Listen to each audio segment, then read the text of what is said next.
Lucas, capítulo 18, nós vamos ler daqui a pouco, do verso 35 até o verso 43.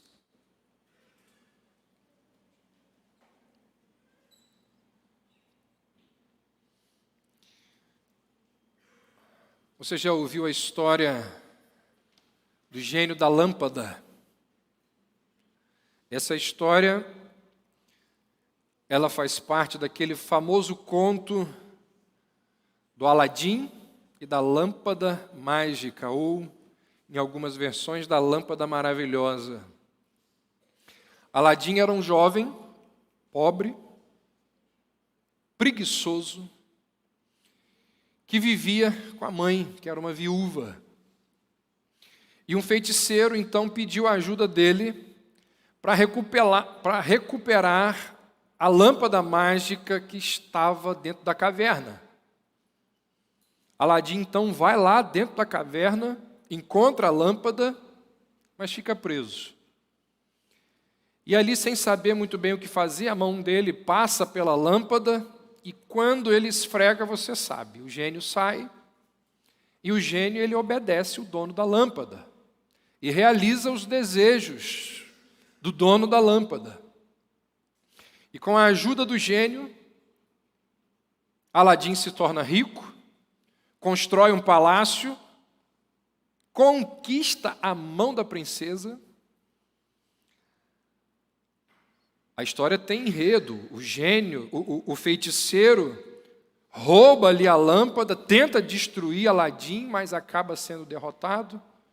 Aladim recupera a lâmpada, recupera o gênio e vive feliz com a princesa para todo sempre.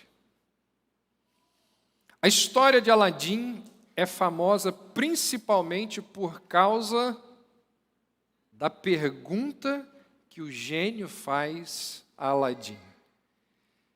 Você conhece e sabe que quando o gênio sai da lâmpada, ele vira para a pessoa e diz assim: você tem 3 desejos. Ou, numa outra versão, o gênio pergunta assim: o que você quer que eu faça?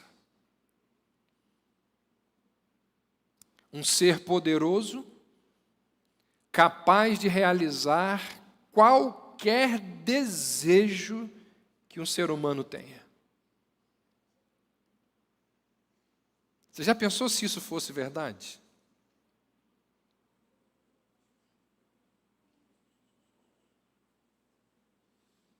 Você saberia o que pedir? A gente não para pensar porque a gente sabe que isso não pode acontecer. No entanto, existiu um homem que esteve diante do Ser Todo-Poderoso. E o Ser Todo-Poderoso virou para esse homem e diz assim: o que queres que eu te faça? Lucas 18, a partir do verso 35. Aconteceu que, ao aproximar-se ele de Jericó, estava um cego assentado à beira do caminho, pedindo esmolas. E ouvindo o tropel da multidão que passava, perguntou o que era aquilo. Anunciaram-lhe que passava Jesus, o Nazareno. Então ele clamou: Jesus, filho de Davi, tem compaixão de mim. E os que iam na frente o repreendiam para que se calasse. Ele, porém, gritava cada vez mais: Filho de Davi, tem misericórdia de mim. Então parou Jesus e mandou que lhe trouxessem. E tendo ele chegado, perguntou-lhe: o quê? O que queres que eu te faça? Respondeu ele: Senhor, que eu torne a ver. Então Jesus lhe disse: recupera a tua vista, a tua fé te salvou. Imediatamente tornou a ver e seguia-o, glorificando a Deus. Também todo o povo, vendo isto, dava louvores a Deus. O registro dos milagres de Jesus no Novo Testamento começou há muito tempo, antes disso daqui, quando ele transformou aquela água em vinho naquela cidade chamada Caná da Galileia. Ali teve início os milagres de Jesus. E esse aqui é o último milagre realizado por Jesus antes da sua morte. Quando ele devolve a visão a 2 cegos. Vai acontecer, daqui a pouco, dentro de alguns dias, um breve incidente lá em Jerusalém, quando ele entra em Jerusalém, e ele vai ali amaldiçoar uma figueira. Mas no que diz respeito a milagres relacionados a pessoas, esse aqui é o último. Começou lá em Caná, e esse aqui é o último milagre realizado por Jesus. O que nós vemos ao longo dos evangelhos é que durante aqueles 3 anos de ministério, Jesus realizou inúmeros milagres. Ele encheu as cidades, as aldeias, os vales de Israel, as encostas, todos esses lugares por onde ele foi, ele encheu esses lugares de milagres, de sinais, de maravilhas, de feitos poderosos. À medida que ele ia se movendo de um lugar para o outro, pregando e ensinando o reino de Deus, oferecendo salvação, enquanto fazia isso, ele bania as doenças, ele bania os demônios, em alguns momentos ele baniu inclusive a morte, e através ali do poder que ele tinha, a sua divindade ficava evidente. Ele ia mostrando através dos milagres que realizava quem ele era. E aqui nós estamos diante do último deles. Como nós temos visto, nessa parte do Evangelho de Lucas, Jesus está caminhando na direção de Jerusalém. Ali ele será preso, ali ele será executado, e ele sabe de tudo isso que o aguarda.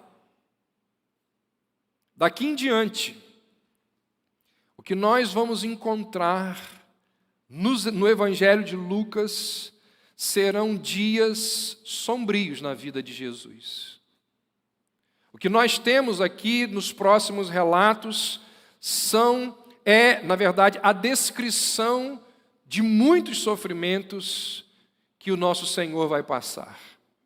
Então, esse texto aqui, do final do capítulo 18, é a última luz brilhante antes que os sofrimentos de Cristo comecem. Aqui ele está em Jericó. E do momento em que ele sair de Jericó até ser pregado na cruz, você pode observar que nós não vamos ter mais nenhuma nota de alegria. Mas aqui, no caminho para Jerusalém, antes que a escuridão se instalasse completamente, existem ainda 2 histórias de salvação que revelam a bondade do nosso Senhor. Lucas descreve aqui 2 rejeitados, 2 pecadores odiados, um cego mendigando e o cobrador de impostos chamado Zaqueu. Um odiado e o outro desprezado por todas as pessoas de Israel. Então, os versos finais de Lucas 18 descrevem as últimas luzes brilhantes do Evangelho, os últimos momentos de alegria deste Evangelho. Porque o que nós vamos ter daqui para frente é trevas, escuridão. A narrativa dos sofrimentos do nosso Senhor. A cura desse cego, chamado de Bartimeu, ela está registrada nos 3 evangelhos sinóticos, como são chamados Mateus, Marcos e Lucas. E quando você lê a história nos 3 evangelhos, você percebe que existem nuances diferentes. Por exemplo, Mateus cita 2 cegos, Lucas e, na verdade, Lucas cita 1, mas ele não diz que era apenas 1. Mateus fala de 2. Lucas diz que Jesus estava entrando em Jericó. Marcos nos diz que Jesus estava saindo de Jericó. Como que a gente entende essas aparentes contradições? Sobre a questão dos 2 cegos, nem Marcos e nem Lucas afirmam que havia apenas 1. Eles destacam Bartimeu, talvez por ser dos 2 ali o mais conhecido e aquele que gritava, aquele que se destacava no seu clamor. E sobre a questão de se Jesus está entrando ou saindo de Jericó, a gente precisa entender o seguinte: quando fala-se de Jericó, muitos pensam naquela Jericó do Antigo Testamento, cujos muros caíram e que se transformou num hino de criança. Vem com Josué lutar em Jericó. Lembra? Essa Jericó, lá do 1º século, do 1º século aqui, não é a mesma Jericó do Antigo Testamento. A velha Jericó, ela estava quase toda em ruínas. Mas existia uma nova Jericó. Semana que vem vamos falar melhor dela. Uma cidade belíssima, que foi construída por Herodes, que ficava ao sul da cidade velha. E ao que tudo indica, o milagre aconteceu na divisa entre a nova e a velha, enquanto Jesus saía de uma e entrava na outra. Por isso que um fala que ele estava entrando e outro diz que ele estava saindo da velha Jericó. E essa velha, talvez mais conhecida, foi a maior fortaleza derrubada por Josué, pelo seu exército, na conquista da terra prometida. A nova tinha ali algumas características que faziam dela uma cidade peculiar. Uma cidade lindíssima, dizem os historiadores. Ela era chamada de a cidade das palmeiras e dos sicômoros. Conta-se que quando o vento batia ali na copa das árvores, as palmeiras espalhavam ali a sua fragrância, o seu encanto. Dizem que havia nessa nova Jericó árvores frutíferas por toda parte. Algo que naquela época era extraordinário. Havia uma planta nessa nova Jericó chamada de bálsamo. E era do bálsamo que vinha o suco, que era muitas vezes usado para aplicações medicinais. Nessa nova Jericó, haviam ali fontes termais. Havia o palácio de inverno de Herodes. Ali moravam milhares de sacerdotes que trabalhavam no templo de Jerusalém, que ficava ali pertinho dessa nova cidade. Era a cidade que ficava no lugar mais baixo do planeta. Acho que mencionei isso na semana retrasada. Ela fica aproximadamente a 400 metros abaixo do nível do mar. É a maior depressão do nosso planeta. Essa era a última vez que Jesus passava por essa cidade.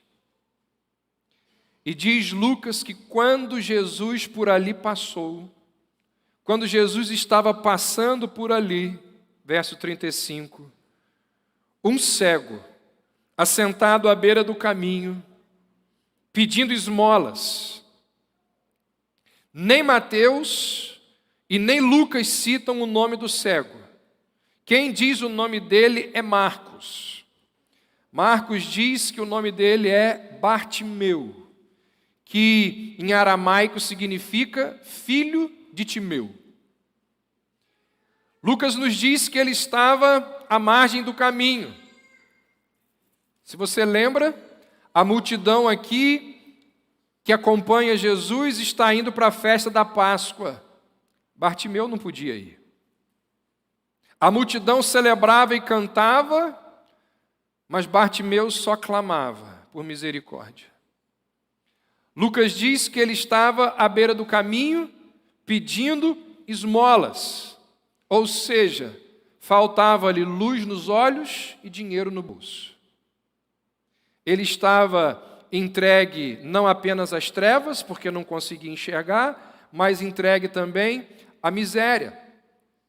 Vivia então a esmolar, à beira da estrada, dependendo completamente da benevolência dos outros. Um cego não sabe para onde vai. Um mendigo não tem para onde ir. Não tinha saúde, não tinha dinheiro, não tinha valor próprio. Ou seja, esse cego, Bartimeu, é um dos símbolos mais adequados da humanidade sem Deus.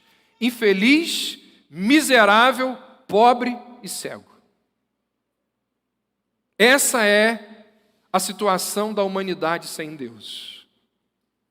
Exatamente aquilo que é dito às pessoas lá da igreja de Laodiceia. Jesus disse: nem sabes que tu és infeliz, miserável, pobre, cego e nu. Bartimeu é um símbolo da humanidade caída, da humanidade sem Deus.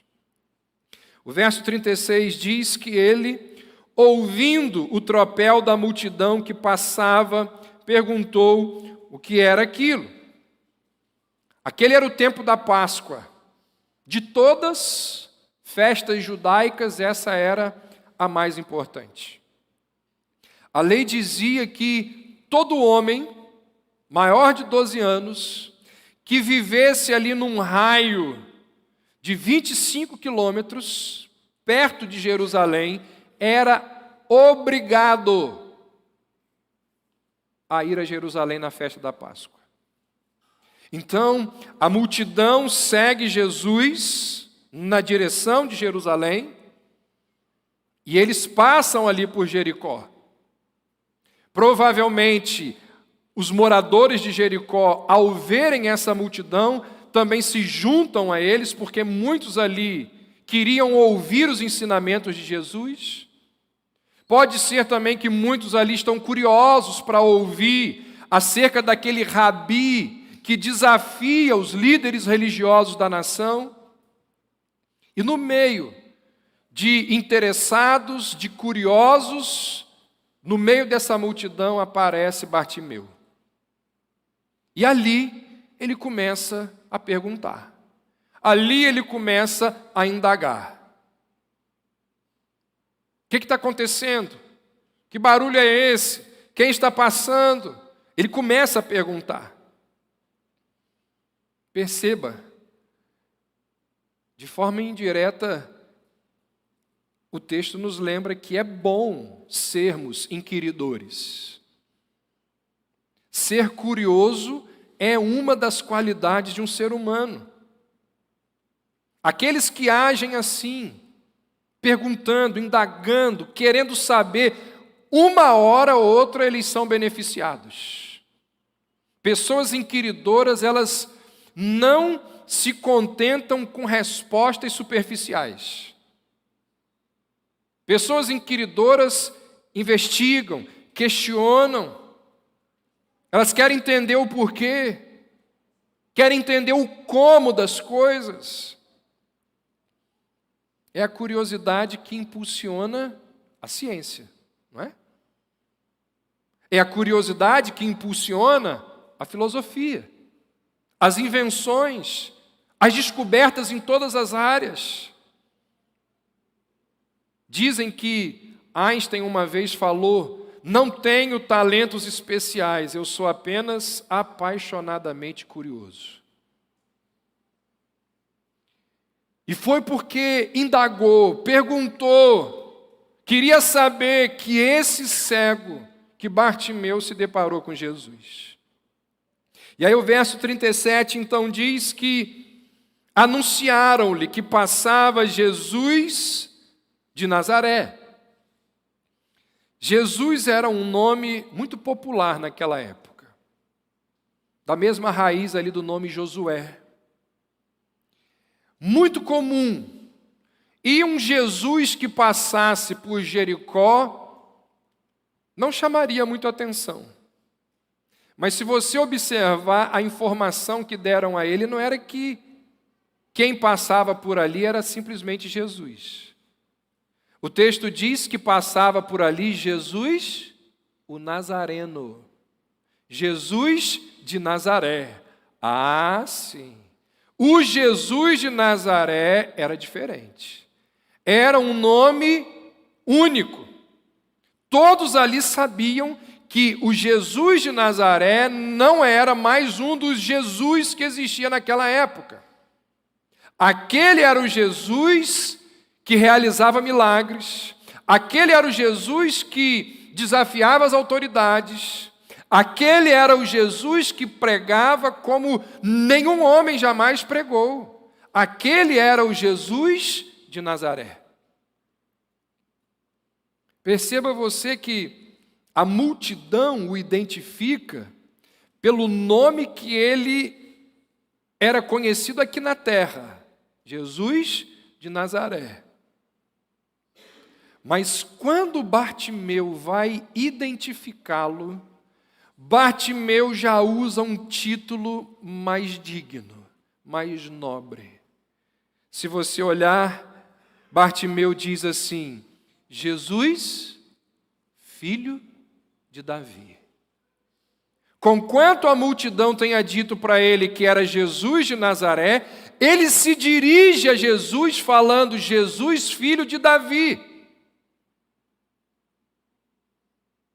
É a primeira vez no Evangelho de Lucas que essa expressão filho de Davi aparece.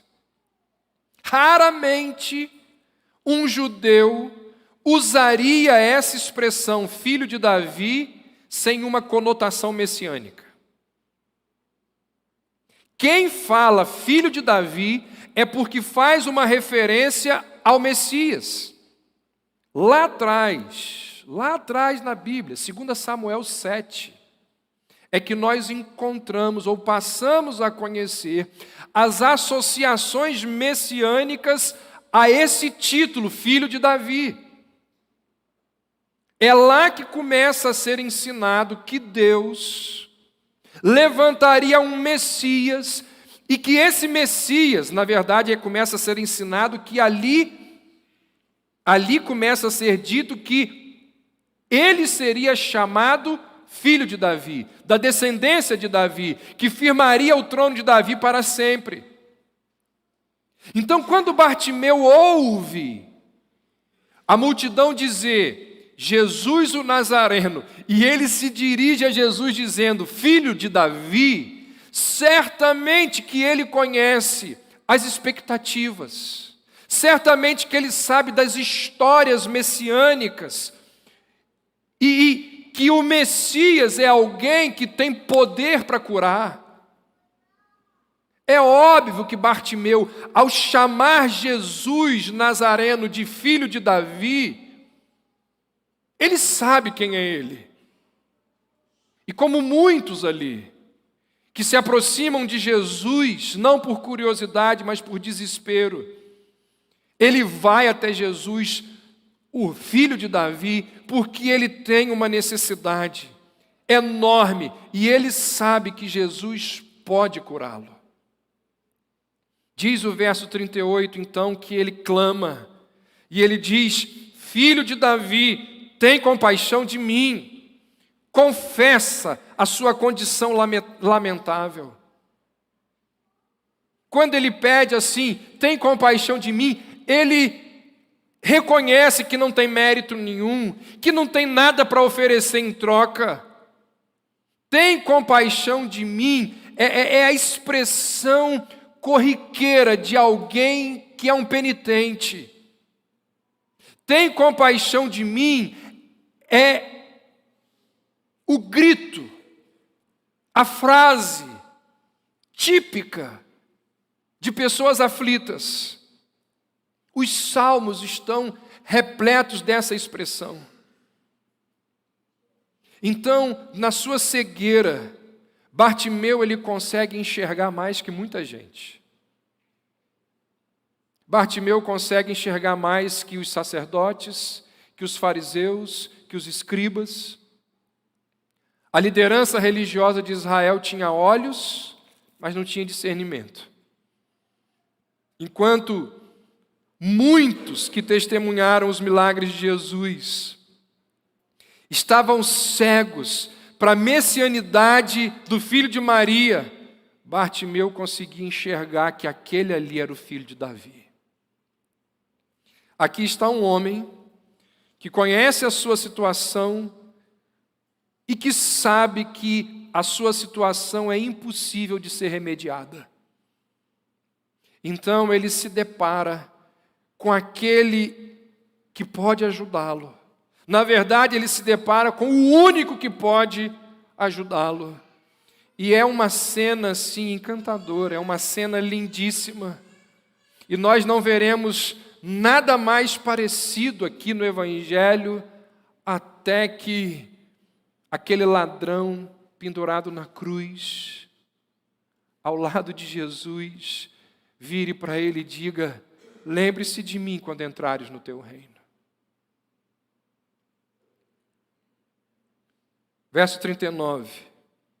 E os que iam na frente o repreendiam para que ele se calasse. Por que será que eles queriam que Bartimeu ficasse quieto?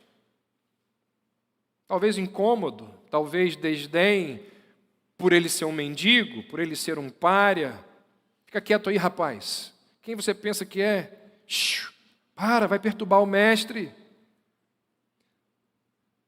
Só que o relato diz que quanto mais as pessoas falavam, mais ele gritava. E as repreensões que as multidões faziam a ele não tiveram efeito nenhum sobre ele. O seu coração enxergou a luz antes dos seus olhos. De forma então que ele, diz o verso 39, clamava ainda mais: Filho de Davi, tem misericórdia de mim. Ele busca Jesus com perseverança. Ninguém conseguia deter o clamor dele. Era uma vontade que ele tinha ali determinada por causa do seu desespero. E não seria a repreensão ali de pessoas que nada sabiam do que é ser cego, que nada sabiam do que era mendigar. Não seria a repreensão daquelas pessoas que iriam calar a sua voz. Então ele grita, diz o verso 39, que ele grita ainda mais, e que ele grita ainda mais alto: tem misericórdia de mim, tem misericórdia de mim. Ele sofre, ele tem algo que o leva a clamar. E assim então diz o verso 40, que Jesus parou. Jesus parou. Jesus está numa marcha, junto com uma multidão, e aí alguém ali começa a gritar: Jesus, filho de Davi, tem compaixão de mim. Ele para. Jesus parou. E Jesus parou para alguém que os outros relegaram à beira da estrada. Jesus parou e gentilmente conversa com aquele homem, com aquele mendigo, com aquele cego. Marcos nos dá um detalhe do que acontece nesse momento que Lucas não nos informa.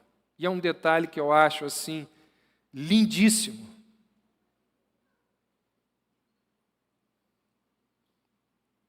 Marcos diz que no momento que Jesus parou, Marcos diz assim, lançando fora a sua capa, pulou e correu até Jesus. Irmãos, isso aqui é algo encantador, isso aqui é extraordinário, isso aqui é fé. Sabe por quê? A única coisa que aquele mendigo tinha era essa capa. Lançando fora a sua capa, correu na direção de Cristo. Era aquela capa que o mantinha aquecido nas noites frias. Era aquela capa que virava um travesseiro para ele deitar. Quando ele joga a capa de lado, ele sabe que a vida dele vai mudar. Isso aqui é fé. É a fé de quem diz, olha, vai acontecer. Eu não tenho muito, mas o que eu tenho, eu descarto com alegria para me encontrar com Cristo. Ele deixa tudo que ele tinha para trás e ele corre tão rápido quanto um cego poderia correr. Que detalhe é esse que Marcos nos dá? Lançando de lado a sua capa, pulou e foi até Jesus. Verso 40. E tendo chegado ele, Jesus lhe perguntou: o que queres que eu te faça?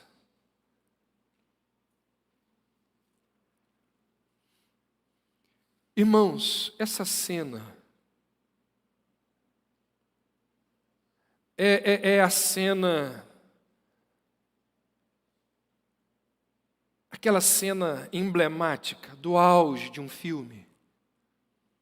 Aquela cena que, quando você já viu o filme, você fica aguardando, quando você vai ver pela segunda vez, você fica aguardando aquela cena. A multidão vindo, Jesus para, ali está Bartimeu, joga a capa para o alto, ele vem na direção. Fala para mim, o que você quer que eu faça? O Criador do universo, o soberano, aquele que tudo pode, vira para um pária, para um mendigo, para um cego, e diz assim: fala para mim, o que você deseja?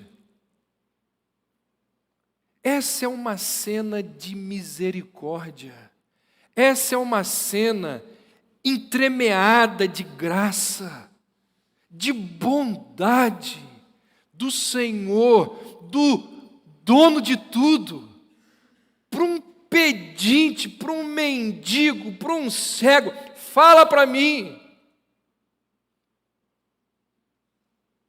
E é engraçado, a cena, conquanto seja encantadora, ela também é irônica. Por quê? Porque o que um cego quer? Não parece óbvio? O que um cego deseja? E aqui Jesus está nos ensinando, porque conquanto Deus saiba quais são as nossas necessidades, Deus deseja ouvi-las. Deus sabe qual é a sua necessidade, mas Deus deseja ouvir você dizer qual é a sua necessidade. Deus já sabe para que orar, porque Ele mandou, irmão. Deus já sabe o que eu preciso, então para que orar? Porque Ele quer que você fale. É óbvio que aquele cego queria ver, mas Jesus pergunta, porque ele quer ouvir. E isso nos lembra, nos dá uma lição importantíssima sobre oração. Nós devemos sim apresentar os nossos casos específicos diante de Deus. Senhor, eu estou aqui porque eu queria lhe pedir sobre isso, sobre aquilo. Deus já sabe, mas a Bíblia nos diz que nós precisamos falar. Então parou Jesus e mandou que lhe trouxessem, e tendo ele chegado, perguntou-lhe: o que queres que eu te faça? Respondeu ele: Senhor, que eu torne a ver. A simplicidade do que vem agora é surpreendente. Então Jesus lhe disse: recupera a tua vista. Chega a ser discreto. Se você lê correndo, você nem percebe que o milagre aconteceu. De tão discreto. Recupera a tua vista. E o verso 43 diz que imediatamente tornou a ver. Não diz que a terra tremeu. Não diz que as nuvens se moveram e os anjos começaram a cantar. Ninguém apagou as luzes, ninguém pintou as paredes de preto, ninguém aumentou o som, ninguém ligou o gelo seco. Jesus simplesmente disse: recupera a sua visão. Simples. Imediatamente tornou a ver. As curas realizadas por Jesus, elas eram assim, instantâneas, inexplicáveis, verificáveis. É muito difícil fingir que uma pessoa cega foi curada. Fingir que cego foi curado não é algo simples. Dá para você fingir que foi curado de uma dor lombar. Mas como que você finge que um cego foi curado? Ou seja, nós temos aqui uma demonstração do poder do Messias. Um ato divino, uma prévia daquele reino vindouro que estava por vir. E aí o verso 42 então diz que Jesus diz a ele: a tua fé te salvou.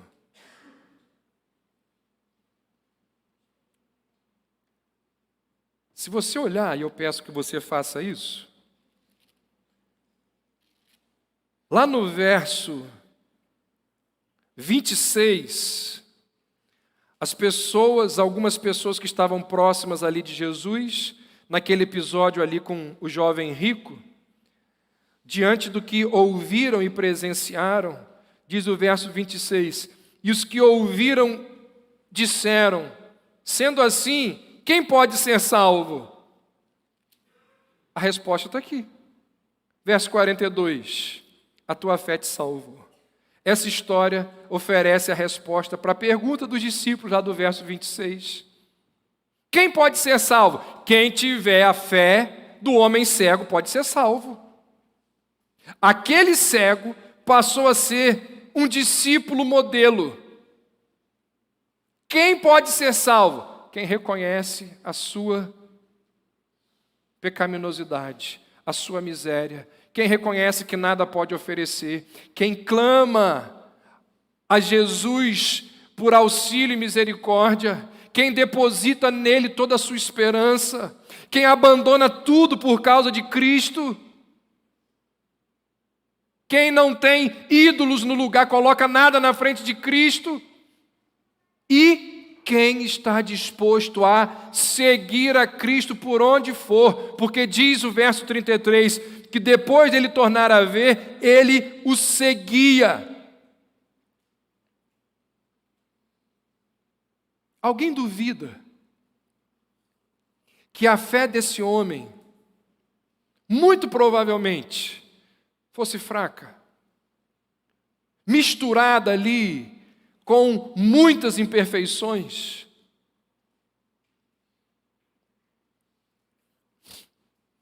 Ontem eu estava lá visitando o Gerson, e ele falou assim comigo: Davi, quinta-feira, acho que foi o pior dia para mim. E eu confesso para você, quinta-feira, a minha fé fraquejou.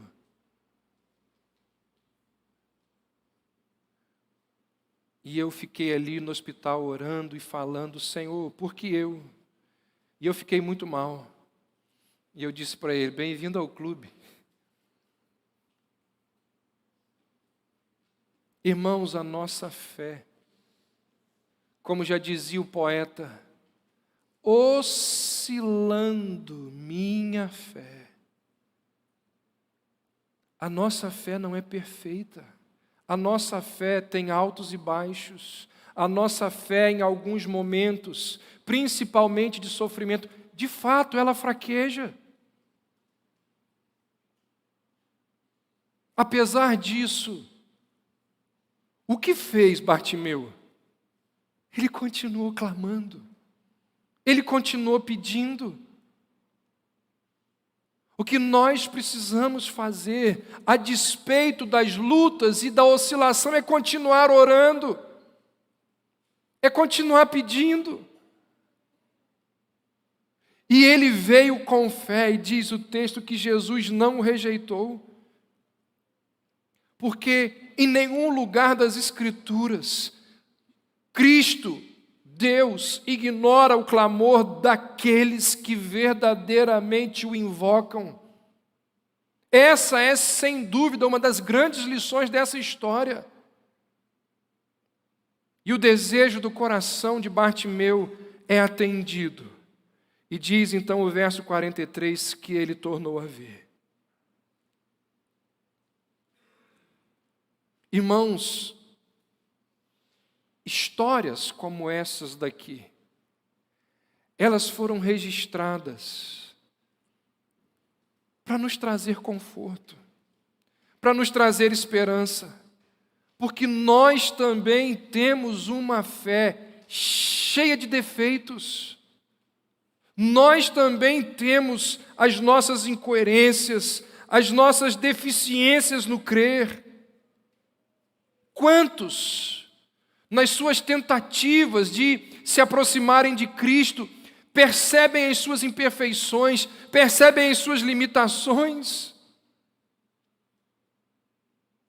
constatam que a sua fé é frágil, percebem ali os seus pecados que são graves, as suas orações equivocadas, mas ainda assim eles vêm.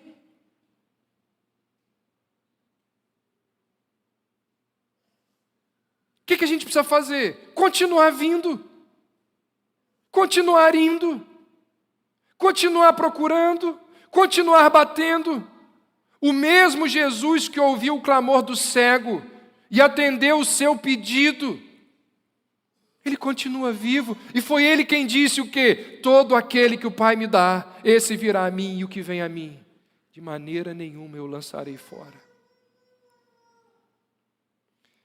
E aí a história se encerra, verso 43.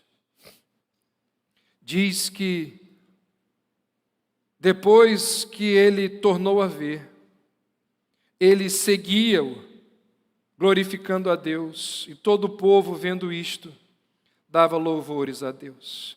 Nós temos aqui a maior evidência da conversão de Bartimeu. Qual é? O texto diz que ele o seguia. Pessoas convertidas seguem a Cristo. Pessoas convertidas seguem os ensinamentos de Cristo.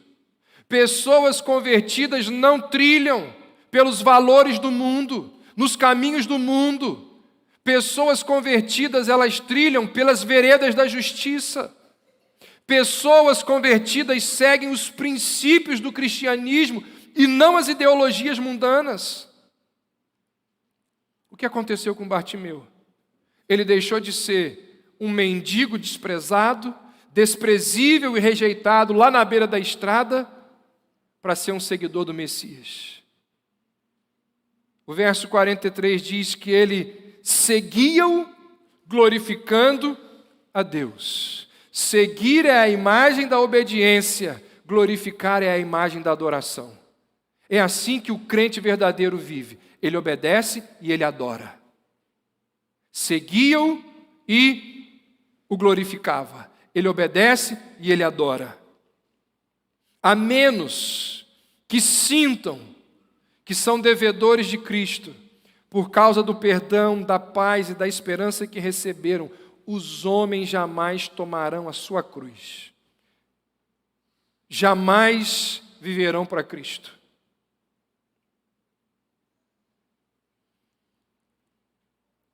Há um livro apócrifo chamado Atos de Pilatos. No capítulo 6 desse livro apócrifo, é dito que Bartimeu, com outros que Jesus tinha curado, quando Pilatos está ali julgando Jesus, naquele tribunal mentiroso, fingido, percebe que o mal é velho?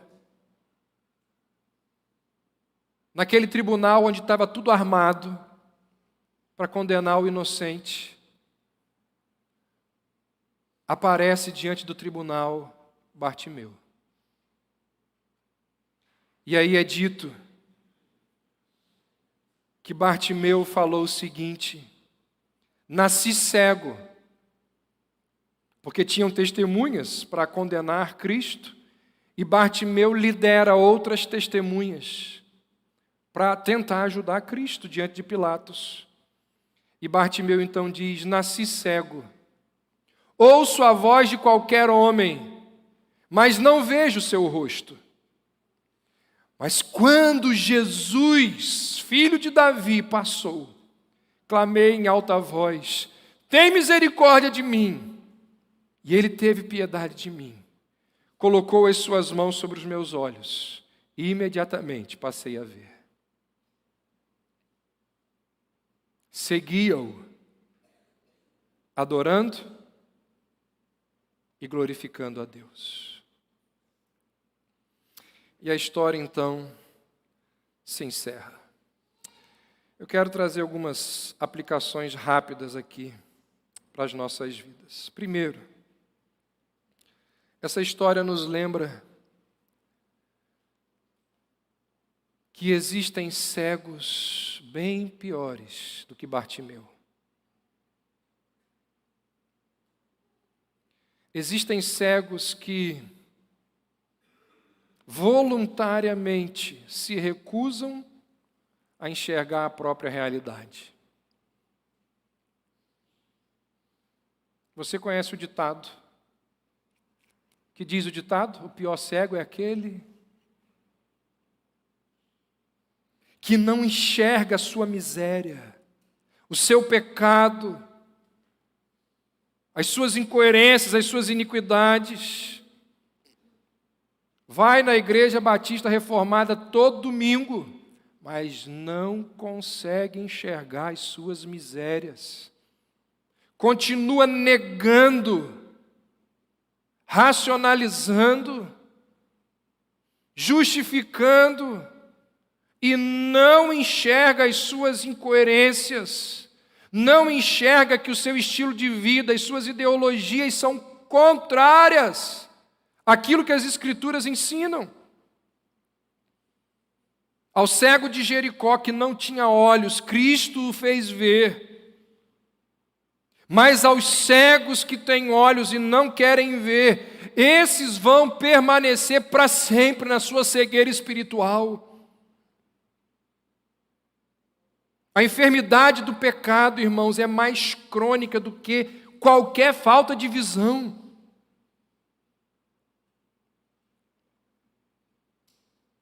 Cristo ainda está passando bem perto de nós. Enquanto temos vida, Cristo está passando perto de nós. E se esse é o seu caso, de cegueira, clame a Ele. Clame a Ele. Minha esposa fala isso de mim, mas eu não consigo enxergar. Meus filhos, as pessoas no serviço, mas eu não... Clame a Ele. Peça ao Senhor para que você consiga enxergar aquilo que outros já viram, mas você não consegue ver. E aqui tem algo que a gente não pode negligenciar. O verso 37 diz que anunciaram-lhe que passava Jesus de Nazaré. Irmãos, se Bartimeu estivesse no quarteirão do lado, na rua do lado, você percebe a importância da gente estar no caminho por onde Jesus passa? Se Bartimeu não estivesse naquele lugar, ficaria cego até o final da sua vida. Normalmente, onde é que Jesus passa? Quem deseja ser abençoado precisa estar nos lugares, nos locais em que Jesus se faz presente de uma maneira especial. Quem deseja ser abençoado precisa assentar-se onde a palavra de Deus é lida, onde o evangelho é proclamado, anunciado, onde o povo de Deus se reúne. É verdade que Deus tem misericórdia de quem lhe aprouver ter misericórdia. É verdade que Deus pode abençoar a sua vida lá na sua casa, lá no seu trabalho, lá em outros lugares. No entanto, normalmente, Ele demonstra misericórdia para aqueles que usam os meios de graça. É verdade que Jesus, às vezes, é achado, como diz as Escrituras, por aqueles que não o procuravam. Mas também é verdade que Ele é sempre encontrado por aqueles que realmente o procuram. Então, aqueles que desprezam o domingo, aqueles que menosprezam as Escrituras, aqueles que não têm uma vida regular, de oração, de devocional, essas pessoas estão perdendo as misericórdias que vêm dos céus. Essas pessoas estão cavando sepulcros para a sua própria alma. Nós precisamos nos colocar na beira do caminho por onde Jesus vai passar. Onde Cristo passa, é ali que eu quero estar. Porque a probabilidade da bênção dele chegar até mim é muito maior. E aí nós chegamos ao final do capítulo 18. E olha o que aconteceu aqui nesse capítulo. Abre aí, se você está com o texto fechado, abre aí. O que esse capítulo nos ensinou? Ele começa falando da viúva, que não se deixou desanimar pela atitude indiferente do juiz. Não foi? Depois, o capítulo nos conta a história de um publicano que não se deixou intimidar pelo moralismo hipócrita do fariseu. Depois, o capítulo diz dos pais que levam os pequeninos a Jesus, mas não se deixam intimidar pela atitude egoísta dos apóstolos e continuam levando os filhos deles a Cristo. Nós temos aqui os cegos que clamam a Jesus, mesmo quando a multidão diz para eles ficarem quietos. Ou seja, nesse capítulo 18 nós temos vários personagens que não se importam com aquilo que os outros estão falando. Não se importam com aquilo que os outros estão falando. A mesma coisa deve acontecer comigo e com você. Não seja levado por aquilo que as pessoas dizem por aí sobre a fé cristã. Não deixe de defender os valores cristãos por causa da crítica do mundo. Não cale o seu clamor quando a multidão mandar você ficar quieto. Jesus sempre responde à fé, sempre recompensa aqueles que nele depositam a sua esperança. Nós temos um capítulo que mostra que os verdadeiros cristãos são aqueles que não se importam com aquilo que o mundo está falando. Eles continuam firmes, resolutos, diante daquilo que creem ser o correto, diante daquilo que sabem ser verdadeiro. A viúva, o publicano, os pais, os cegos, todos eles se mantêm ali, resolutos, pela bênção do Senhor. Ó Deus, todos convertidos que aqui estão, um dia já foram cegos. Na verdade, todos nós estávamos mortos em delitos e pecados, não cegos, mas mortos. Mas a tua graça, poderosa e soberana, nos resgatou, nos deu vida, de maneira que os nossos olhos agora podem contemplar a tua beleza, a tua santidade, as tuas bondosas ações na nossa direção. Ó Deus, se existe aqui entre nós pessoas